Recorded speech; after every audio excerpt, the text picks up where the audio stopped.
Hi everyone, welcome back to this new video. And आज की इस वीडियो में मैं आपको बताने वाला हूँ सीएसएस की बैकग्राउंड प्रॉपर्टीज़ के बारे में। ओके, सो देखो यहाँ पर जो है हमने एक फॉर्म बना रखा है, सिंपल सा लॉगिन फॉर्म। ठीक है, ये वही फॉर्म है जो मैंने लास्ट वीडियो में बताया था आपको। तो ये इसका कोड है एंड यहाँ से मैंने इसका जो सीएसएस कोड है वो मैंने डिलीट कर दिया था। अगर मैं आपको दिखाऊँ वापस से तो ये कुछ इस टाइप का फॉर्म था।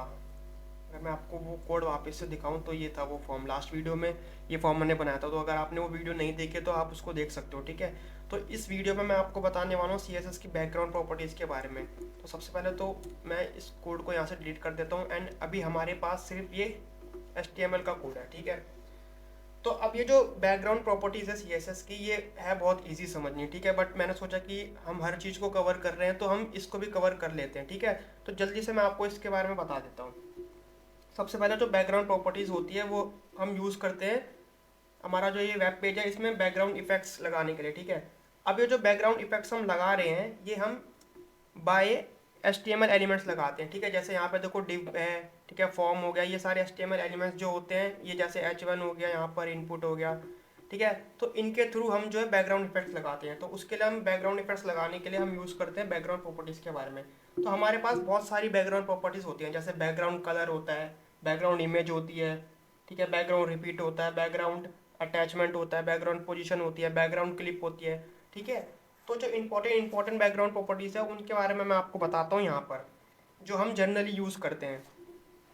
ठीक है, तो सबसे पहले तो मैं बेसिकली, जैसे मैंने अभी आपको बताया कि हम बैकग्राउंड की जो प्रॉपर्टीज़ है उसे यूज़ करते हैं हम अपने HTML एलिमेंट्स में। ठीक है, तो जैसे मैं यहाँ पर बॉडी बना रहा हूँ, तो सबसे पहले मैं आपको बताता हूँ बैकग्राउंड कलर कलर के बारे में। ठीक है, तो देखो बैकग्राउंड कलर जो होता है उससे हम बेसिकली स्पेसिफाई कर सकते हैं हमारे एलिमेंट के बैकग्राउंड कलर के बारे में। ठीक है, तो अभी जो मेरा एलिमेंट है जो मैंने अब सिलेक्ट कर रखा है वो क्या है, बॉडी।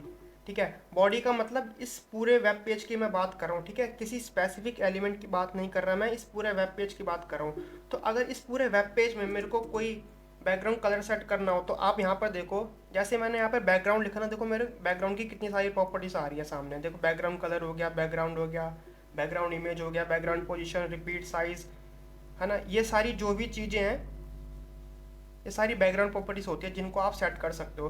तो जैसे अभी मेरे को बैकग्राउंड कलर सेट करना है एंड इस बैकग्राउंड कलर से रिलेटेड देखो सारे कलर्स मेरे को दिखा गए। एंड आप एक चीज़ नोटिस करो कि इधर मेरे को कलर्स के नेम्स दिख रहे हैं एंड इधर उनके कोड्स दिख रहे हैं। ठीक है, तो आप इन दोनों में से किसी भी चीज़ का यूज़ कर सकते हो। जैसे मैं यहाँ पर अभी रेड लिखूँ तो देखो ये जो पूरा वेब पेज है ये रेड कलर का हो गया।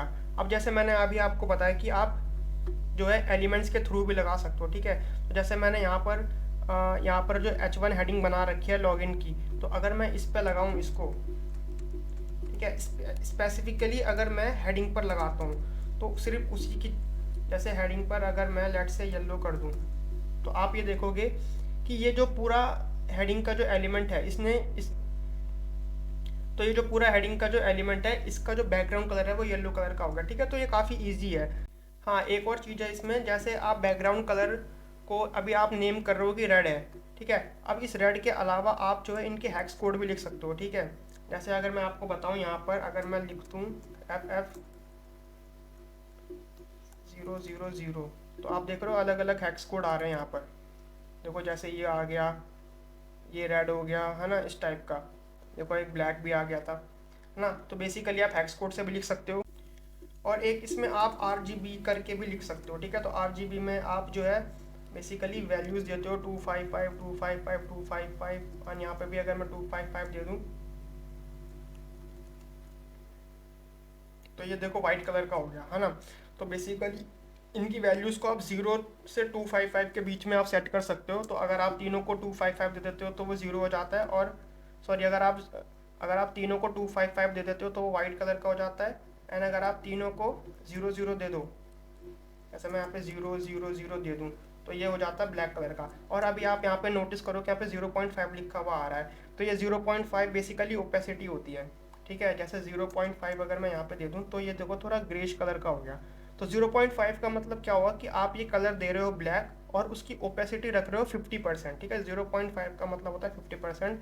अगर मैं इसको 1 कर दूँ, 1 का मतलब होता है 100%, तो वो कम्प्लीटली ब्लैक हो गया। ठीक है, अगर मैं इसको 0.1 कर दूँ तो 0.1 होता है 10% की मैं ओपेसिटी दे रहा हूँ, ठीक है। और अगर आप इसके ऊपर होवर करोगे ना तो देखो यहाँ पे आपको अलग अलग कलर्स भी दिख जाएंगे।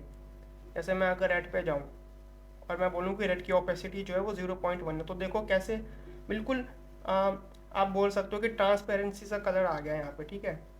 तो आप कलर की प्रॉपर्टीज़ को 3 वे से डिफाइन कर सकते हो, या तो डायरेक्टली आप उसका नाम लिख दो, या तो उसके हेक्स कोड लिख दो, या तो RGBA करके लिख दो, ठीक है। अब जो अगली प्रॉपर्टी मैं आपको बताने वाला हूँ वो है बैकग्राउंड इमेज, ठीक है। तो अभी हमें बैकग्राउंड पर एक इमेज सेट करनी है, तो वो हम कैसे करेंगे। सिंपली आप यहाँ बैकग्राउंड की जगह यहाँ पे लिख दो इमेज, ठीक है। और इसका जो सिंटैक्स है वो क्या है कि आपको सबसे पहले लिखना है URL एंड देन उस इमेज की पाथ, उस इमेज का जो पाथ है वो आपको लिखना है, ठीक है। जैसे यहाँ पर अभी देखो मेरे पास 2 इमेजेस है, एक है मैजिकल लैंड वाली, ठीक है, एंड ये वायलेट ब्लू एब्स्ट्रैक्ट वर्ल्ड वाली, ठीक है। तो मैं ये मैजिकल लैंड वाली लगा के देखता हूँ। तो मेरे को सिंपली क्या करना है, मैंने यहाँ पे URL लिखा और इसका मुझे पाथ लिख देना है। तो अभी ये देखो बिल्कुल सेम फोल्डर के अंदर है, तो मैं यहाँ पे सिंपली लिख सकता हूँ मैजिकल लैंड डॉट JPG, ठीक है। तो देखो ये जो इमेज है ये सेट हो गई बैकग्राउंड में, है ना। तो सिंपली आपको URL लिख देना है एंड देन मैजिकल लैंड लिख देना है। बट अभी आप देखो कि अगर वो इमेज किसी फोल्डर के अंदर है, ठीक है, जैसे यहाँ पे मैंने इमेजेस का एक फोल्डर बना रखा है, इसके अंदर 3 इमेजेस है, तो अगर किसी और फोल्डर के अंदर है वो इमेज और मेरे को वो अपने बैकग्राउंड पे लानी है, तो वो मैं कैसे लाऊंगा। तो उसके लिए आपको सिंपली क्या करना है, इसको यहाँ से पहले तो डिलीट कर दो, ठीक है। और आपको यहाँ पे लिख देना है इमेजेस, देखो यहाँ पे आ भी रहा है। तो आपको पहले इमेजेस के अंदर जाना है, तो उसके लिए आपको डॉट लिखना है, फिर स्लैश लिखना है, फिर उस फोल्डर का नाम लिखना है जो कि इमेजेस है, और उसके अंदर जो भी इमेज आप लगाना चाहते हो वो आप लगा सकते हो, ठीक है। जैसे मैंने अभी बताया था कि उसके अंदर 3 इमेजेस हैं, तो उन तीनों में से आप कोई भी इमेज लगा सकते हो। तो मैं यहाँ से इमेज 1 लगा रहा हूँ, तो देखो वो इमेज यहाँ पे आ गई। ओके, सो इस तरह से आप बैकग्राउंड इमेजेस को सेट कर। अब जो अगली प्रॉपर्टी मैं आपको बताने वाला हूँ वो है बैकग्राउंड रिपीट, ठीक है। तो बैकग्राउंड रिपीट से बेसिकली आप क्या कर सकते हो, अपनी इमेजेस को आइदर हॉरिजॉन्टल और वर्टिकल डायरेक्शन में रिपीट करवा सकते हो, ठीक है। तो बाय डिफॉल्ट अगर आप जैसे यहाँ पे बैकग्राउंड इमेज में आपने कोई इमेज सेट करी, ठीक है, तो वो वर्टिकल और हॉरिजॉन्टल दोनों डायरेक्शन में रिपीट हो सकती है। बट उससे होता ये है कि जो आपका लेआउट होता है ना वेब पेज का, वो थोड़ा बेकार सा लगता है, ठीक है।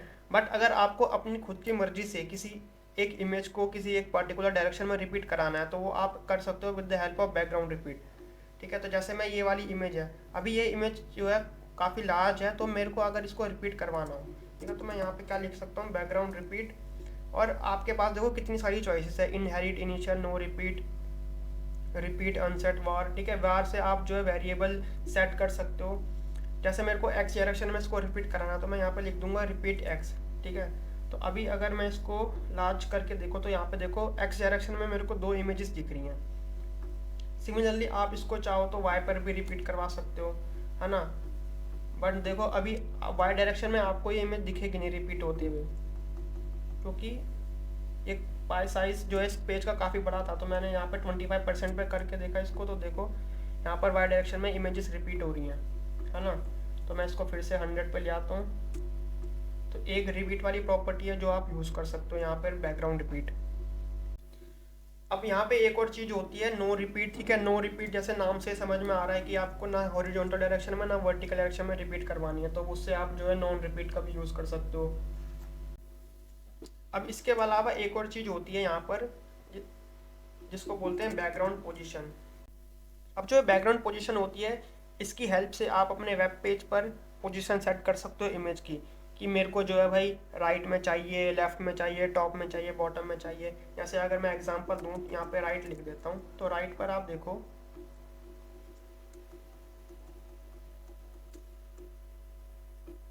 यहाँ पे देखो कितनी सारी इमेजेस आ गई हैं, ठीक है। तो मैं क्या करता हूँ, यहाँ से वही मैजिक वाली लगा देता हूँ यहाँ पर। तो देखो यहाँ पर जो इमेजेस है वो राइट पे देखो कितनी सारी आ गई हैं, रिपीट हो रही है, ठीक है। अगर मैं यहाँ पे राइट टॉप लिख देता हूँ तो यहाँ पे ऊपर की तरफ वो इमेज आ रही है।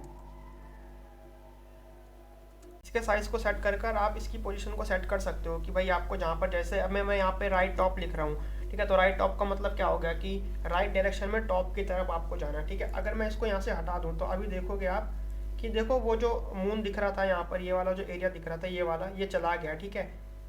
क्यों चला गया, क्योंकि इस इमेज का जो साइज है ना वो अभी काफ़ी बड़ा है, ठीक है।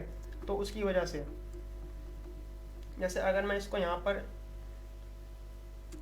इतना साइज़ पर रखूँ, 67% पे रखूँ, ठीक है। तो अभी आप देखो, अब मैं फिर से जाकर बैकग्राउंड पोजीशन को राइट के टॉप पे सेट कर देता हूँ, ठीक है। तो अभी देखो ये वाला देखो पूरा दिख रहा है ना आपको, ये जो मून है। बट अगर मैं इसको यहाँ से हटा दूँ तो देखो वो गायब हो जाएगा, ठीक है। तो बैकग्राउंड इमेज का भी आप बैकग्राउंड पोजीशन का भी आप यूज़ कर सकते हो ऐसे। अब इसमें जो एक और चीज़ आती है वो आती है बैकग्राउंड अटैचमेंट, ठीक है। तो बैकग्राउंड अटैचमेंट के हेल्प से आप डिसाइड कर सकते हो कि आपकी जो बैकग्राउंड पर इमेज लगी हुई है वो आप स्क्रॉल करवाना चाहते हो या उसे फिक्स रखना चाहते हो, है ना। जैसे आपका वेब पेज होता है तो उसको आप स्क्रॉल करते हो, तो उस स्क्रॉल के साथ आप अपनी बैकग्राउंड की इमेज को भी स्क्रॉल कराना चाहते हो या उसको फिक्स रखना चाहते हो, वो आप बैकग्राउंड प्रॉपर्टी की हेल्प से, बैकग्राउंड अटैचमेंट प्रॉपर्टी की हेल्प से फिक्स कर सकते हो, ठीक है। जैसे मैं यहाँ पे स्क्रॉल लिख दूँ तो ये, अगर आप इस वेब पेज को स्क्रॉल करोगे तो ये वाली इमेज जो है वो भी उसके साथ स्क्रॉल होगी, ठीक है। इसके अलावा जो है यहाँ पे आप इसको फिक्स भी रख सकते हो, फिक्स रख दिया तो वो स्क्रॉल नहीं होगी। अब इसमें आप एक लास्ट चीज़ होती है शॉर्ट हैंड टेक्निक, उसका भी यूज़ कर सकते हो, ठीक है। जैसे मैंने आपको CSS बॉर्डर वाली जब वीडियो बनाई थी तो उसमें भी मैंने आपको ये चीज़ बताई थी कि आप इन चीज़ों को, ये जो प्रॉपर्टीज़ है, इसे अलग अलग लाइन में लिखने की बजाय एक सेम लाइन में कैसे लिखोगे, यानी एक सिंगल लाइन में कैसे लिख सकते हो। तो जैसे इसको मैं यहाँ से हटा दूँ, ये वाली चीज़ मैं यहाँ से हटा देता हूँ, एंड अब मेरे को जो वो प्रॉपर्टीज़ है उनको सिंगल लाइन में लिखना है, ठीक है।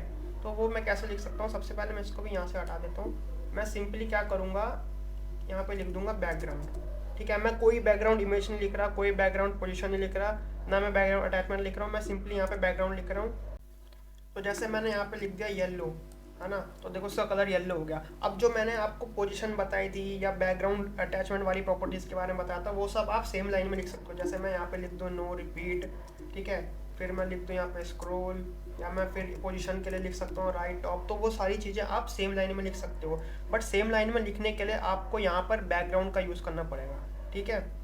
तो ये कुछ प्रॉपर्टीज़ थी बैकग्राउंड की, कुछ इंपॉर्टेंट प्रॉपर्टीज़ जिनको आप रेगुलरली यूज़ करते हो अपने वेब पेज में। इसके अलावा और भी बहुत सारी प्रॉपर्टीज़ होती हैं, जैसे एक होता है बैकग्राउंड क्लिप, है ना, जिसमें आप पेंटिंग एरिया स्पेसिफाई करते हो। उसके अलावा बैकग्राउंड ओरिजिन होता है, ठीक है। बैकग्राउंड का साइज़ भी आप डिफाइन कर सकते हो बैकग्राउंड के साइज़ से, है ना। आप जैसे मैं आपको बताता हूँ यहाँ पर, अगर इन प्रॉपर्टीज़ के बारे में आपको पढ़ना है तो आप पढ़ सकते हो, बट यहाँ पे देखो आप जैसे बैकग्राउंड लिखोगे तो देखो कितनी सारी चीज़ें आ रही हैं। ये सारी प्रॉपर्टीज़ आप फिक्स कर सकते हो। बैकग्राउंड कलर हो गया, बैकग्राउंड इमेज हो गया, पोजीशन, रिपीट, साइज, क्लिप हो गया, देखो कितनी सारी हैं, बैकग्राउंड पोजीशन वाई डायरेक्शन में।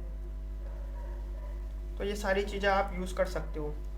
उसके बाद वेबकिट एनिमेशंस जो होते हैं हमारे, उसके साथ भी आप बैकग्राउंड का यूज़ कर सकते हो।